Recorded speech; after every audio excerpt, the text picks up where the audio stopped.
Zoo and museum collaborations could alter how we think about animals. Museums and zoos contain important information about animals and biodiversity.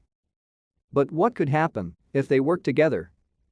In a paper in BioScience, a national group of biologists and zoologists lay out a pathway to do just that.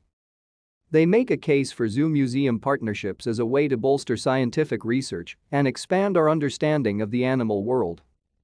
Both zoos and museums are based in collections. Museums have artifacts and zoos have living animals. But formal partnerships between these institutions are infrequent, the authors say, and despite rich potential for biodiversity research across both types of institutions, zoos and museums rarely work together. To stay up to date with latest top stories, make sure to subscribe to this YouTube channel by clicking the button above this video. A new green status of species will measure the recovery of threatened plants and animals. There are reasons for the gap.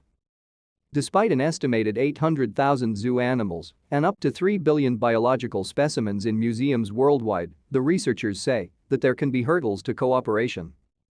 The organizations can have different research priorities and directives, and significant institutional barriers exist, including regulatory issues and the perceived threat of animal rights activists, the researchers say.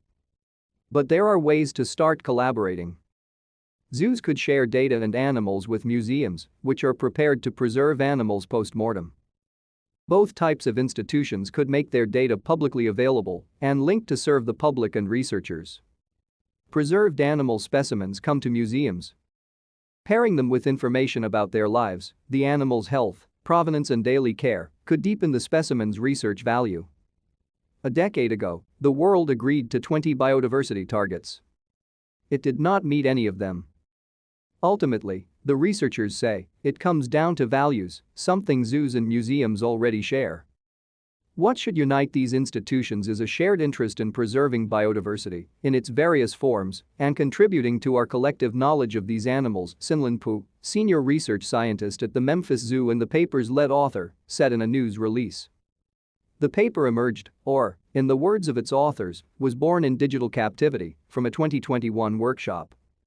During the event, Stephen Whitfield, a conservation biologist at Zoo Miami and a co-author of the paper, says in the news release, "We saw great interest in collaborations from people who had really never been in a room together."